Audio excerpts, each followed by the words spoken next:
British রাজের কাছ থেকে আমি কেন পুরস্কার নিব? আর ওনাকে তো পুরস্কার নেওয়ার জন্য ওনাকে বসানো হয় নাই। তাজ হাসমি ভাইরা অনেক আন্দোলন করে শেখ হাসিনাকে তাড়িয়ে ওনাকে প্যারিস থেকে আনে বসিয়েছে শেখ হাসিনার বিকল্প হওয়ার জন্য। শেখ হাসিনা যা করে গেছে তা করার জন্য না। শেখ হাসিনা যেভাবে পুরস্কার লালায়িত ভাবে নিয়ে আসছেন তার জন্য না। ওনারা বুদ্ধিমান, মেধাবী, ওনারা সেটা করতে পারেন। কিন্তু আমার মতামতটা হলো, যেটা কালো মেঘ না, শুধু আপনি মেঘটা আরো ঘনীভূত হলো। এই মেঘটা আজকে আরো ঘনীভূত হলো। হ্যাঁ, আমরা যদি দেখতাম যে তারেক রহমান সাহেব এবং ইউনূস সাহেব আস্তে আস্তে ঘর থেকে বেরিয়ে আসছেন, দুজনে এখানে হাত মিলায় বিদায় নিচ্ছেন, তাহলে বুঝতাম সামথিং গুড হ্যাজ হ্যাপেন। আপনি দেখেন না যে ইউনূস সাহেবের পিছনেও ক্যামেরা ছিল। ইউনূস সাহেব যে রুমে বসে কথা বলছে সেই রুমের পিছনেও ক্যামেরা ছিল। অর্থাৎ ডক্টর ইউনূসকে ফুললি 360 ডিগ্রিতে কভার করে নিয়ে গেছে, যাতে ডক্টর ইউনূসের কোন রকম অবয়ব যেন মিস না করে। ভাই, this are the media language. 1975 সনে মার্শাল্লাহ হওয়ার পরে 1979 সনে জেনারেল জিয়া নির্বাচন দিয়েছিল, ওইটাও তো বৈধ ছিল। কিন্তু আপনার এরকম কেন মনে হচ্ছে যে উনি নির্বাচন, এটা তো স্বাভাবিক। যদি উনি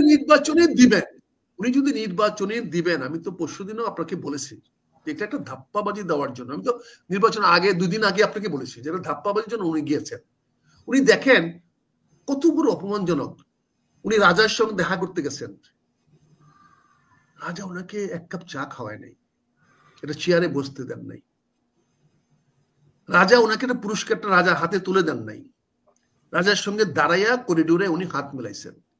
এবং যে ছবিগুলো আমরা দেখতে পাচ্ছি, সেখানে দেখছি উনি একটা ছবি নিয়ে স্কুলে বাচ্চাদের মতো খাতা নিয়ে দাঁড়ায় আছে, আর রাজা ওনার সঙ্গে কথা বলতেছেন। এত নত জানু প্রধানমন্ত্রী বা প্রধান উপদেষ্টা আমরা বাংলার ইতিহাসে দেখি নাই। রাজত্ব আমলে, ব্রিটিশ রাজের আমলেও ওনার অ্যাওয়ার্ডটাকে তো আপনার সম্মান করতে হবে, যে অ্যাওয়ার্ডটা তো উনি পেয়েছেন। ওটাকে ঘৃণা করি আমি, সম্মান ঘৃণা করি। এইভাবেই তো তোষামোদি করে আমাদেরকে মাথাটা কিনেছে আগেও। ইস্ট ইন্ডিয়া কোম্পানি স্যার উপাধি দিয়ে আমাদের মাথা কিনেছে আগেও ইংরেজরা। ঘৃণা করি আমি তীব্র নিন্দা জানাচ্ছি উনাকে পুরস্কার গ্রহণ করার জন্য। রাজপরিবারের অ্যাওয়ার্ড কিন্তু একটা সম্মানজনক অ্যাওয়ার্ড। এটা সম্মান ব্রিটিশ রাজনীতির জন্য, সম্মান বাংলাদেশের জন্য না। যা 200 বছর আমাকে শোষণ করেছে, যারা আমার রক্ত খেয়েছে 200 বছর, তার পুরস্কার আমার জন্য অসম্মানজনক, আমার জাতির জন্য অবশ্যজনক। যারা স্বাধীনতার যুদ্ধ করেছে, 200 বছর যারা লড়েছে, তাদের প্রতি অপমাননা। ব্রিটিশ রাজের কাছ থেকে আমি কেন পুরস্কার নিব? আর ওনাকে তো পুরস্কার নেওয়ার জন্য ওনাকে বসানো হয় নাই। তাজ হাসমি ভাইরা অনেক আন্দোলন করে শেখ হাসিনাকে তাড়িয়ে ওনাকে প্যারিস থেকে আনে বসিয়েছে শেখ হাসিনার বিকল্প হওয়ার জন্য। শেখ হাসিনা যা করে গেছে তা করার জন্য না। শেখ হাসিনা যেভাবে পুরস্কার লালায়িত ভাবে নিয়ে আসছেন তার জন্য না। এই জন্য আমি আপনার জায়গায় স্পষ্ট বলছি, আমি এটাকে তীব্র নিন্দা ঘৃণা জানাচ্ছি। ওনার তো পুরস্কার দেওয়ার কথা না। উনি 4 দিন গিয়ে ওখানে আরাম আয়েশ করার কথা না। 4 দিনে বাংলাদেশে অনেক কাজ ছিল, অনেক কাজ করতে পারতেন।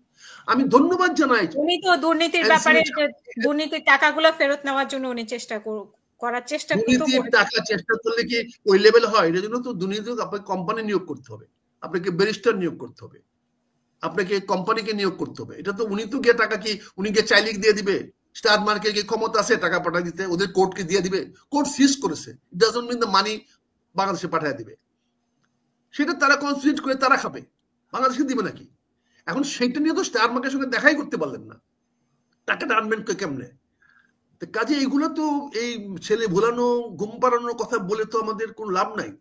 কিন্তু আপনি আমাদেরকে যেভাবে করলেন, যে কালো মেঘ আজকে দেখা দিয়েছে, এখন দেখেন আপনি কি করলেন। আমি বলেছি যে রাজনীতি বিশ্লেষকরা মনে করছেন যে, এবং রাজনীতিবিদরাও মনে করছেন অনেকেই, এখন সবার সাথে তো সবার মতামত এক হবে না। আমি আমার কথা বলিনি, আমি বলছি যে রাজনীতিবিদরা এবং রাজনীতি বিশ্লেষকরা মনে করেছেন যে কালো মেঘ কেটে গেছে।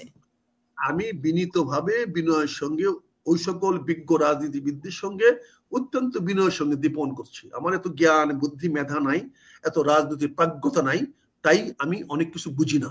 অনেক বুঝার ক্ষমতা আমাকে হয়তো আল্লাহ দেয় নাই। ওনারা বুদ্ধিমান, মেধাবী, ওনারা সেটা করতে পারেন। কিন্তু আমার মতামতটা হলো, যেটা কালো মেঘ না, শুধু আপনি মেঘটা আরো ঘনীভূত হলো। এই মেঘটা আজকে আরো ঘনীভূত হলো। হ্যাঁ, আমরা যদি দেখতাম যে তারেক রহমান সাহেব এবং ইউনূস সাহেব আস্তে আস্তে ঘর থেকে বেরিয়ে আসছেন, দুজনে এখানে হাত মিলায় বিদায় নিচ্ছেন, তাহলে বুঝতাম সামথিং গুড হ্যাজ হ্যাপেন। তাহলে আমরা মনে করতাম যে বের হয়েছে, এটা কি গুড না? মানে তারেক রহমান হাসি মুখে হোটেল থেকে বের হলেন, গাড়িতে তারেক রহমান এক হাসিমকে মেরেছে, তারেক মুখে হাসিমকে মেরেছে। এখন ভিতরে কি হইছে, উনি মান সম্মান রক্ষা করার জন্য হয়তো হাসি দিতে পারে, ওনার ভিতরের অপমানটাকে রাখার জন্য হাসি দিতে পারে। দুজন একসঙ্গে মেলেন না কেন? এগুলো আমরা কি বুঝান আমাদেরকে? পোলাপানি কথা কেন আমাদেরকে তিক্ত কথাগুলো বলান? আমরা কি বুঝি না? আরে আপনার বাড়ির থেকে দুজন বাড়ি আসবে, আপনি হাসি হাসি দরজার মুখ আসবেন না? আপনি দুজনের দরজার মুখ দেখবেন না কার কি মুখ? আপনি এগুলো দুজন দেখালেন, একজন হাসতে হাসতে, উনি কি মুখ কালো করে বেরোবেন? একজন যখন বেরোন তার মানে কি, একজন যখন বেরোন তার মানে ভিতরের মিটিং ফলপ্রসূ হয় নাই।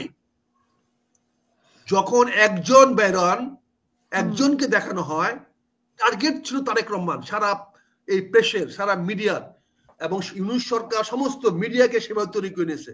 আপনি দেখেন না যে ইউনূস সাহেবের পিছনেও ক্যামেরা ছিল, ইউনূস সাহেব যে রুমে বসে কথা বলছে সেই রুমের পিছনেও ক্যামেরা ছিল।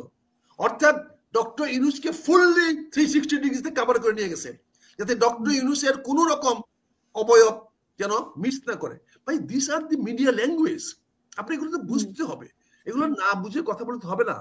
এখন দুজন একসঙ্গে কেন বেরোলেন না? উনি দুজন যদি উনার আগের রিসেপশন ক্যামেরা যদি দেখাইতে পারে, তাহলে ডিপার্চার ক্যামেরা কেন দেখাইলেন না? তার মানে একটি দাঁড়ায়, ভিতরের আলোচনা ফলপ্রসূ হয় নাই, দুজন সন্তুষ্ট না, দুজন একসঙ্গে হাসতে পারতো না। দুজন একসঙ্গে হাসতে পারতো, হাসতে দেখাইতে পারতেন, তাহলে আমরা বলতাম সভা ফলপ্রসূ হয়েছে। এখানে তারেক রহমান সাহেবকে ধোঁকা দেওয়া হয়েছে, ব্লাফ দেওয়া হয়েছে, তার জন্য তাৎক্ষণিকভাবে নিউজ দেওয়া হয়েছে যে তিনি ফেব্রুয়ারি মাসে নির্বাচন চান। এটা ডাহা মিথ্যা কথা, আমি বলছি ডাহা মিথ্যা কথা। তারেক রহমান সাহেব এরকম কোনো কথা বলেন নাই। বিএনপি থেকে তো বলছে, মির্জা ফখরুল ইসলাম আলমগীর বলেছে, তারপরে লন্ডনে অনেকেই বিএনপি নেতারা যারা এসেছেন তারাও মানে বক্তব্য রেখেছেন, আপনি নিশ্চয়ই দেখেছেন, তারাও তো বলছে যে ফেব্রুয়ারি মাসে। এটা প্রশ্ন করা হয়েছে, আপনারা ডিসেম্বর থেকে সরে এসেছেন কেন? তো বলছে গণতন্ত্র ছিলই না, ব্যারিস্টার খোকন তখন ছিলই না, উনি কি জানবে কি করে? লন্ডনে তো কোটি কোটি মানুষ আছে, লন্ডনে তো কোটি কোটি মানুষ আছে, তাতে কি হয়েছে? ওই হোটেলে তো বয় বেয়ারা বাবুর্চি আছে, না না, ওই হোটেলে তো অনেক বয় বেয়ারা বাবুর্চি আছে, তাদেরকে জিজ্ঞাসা। আর ফখরুল আলমগীর কি ছিল ওখানে? আমি বলছি তারেক রহমান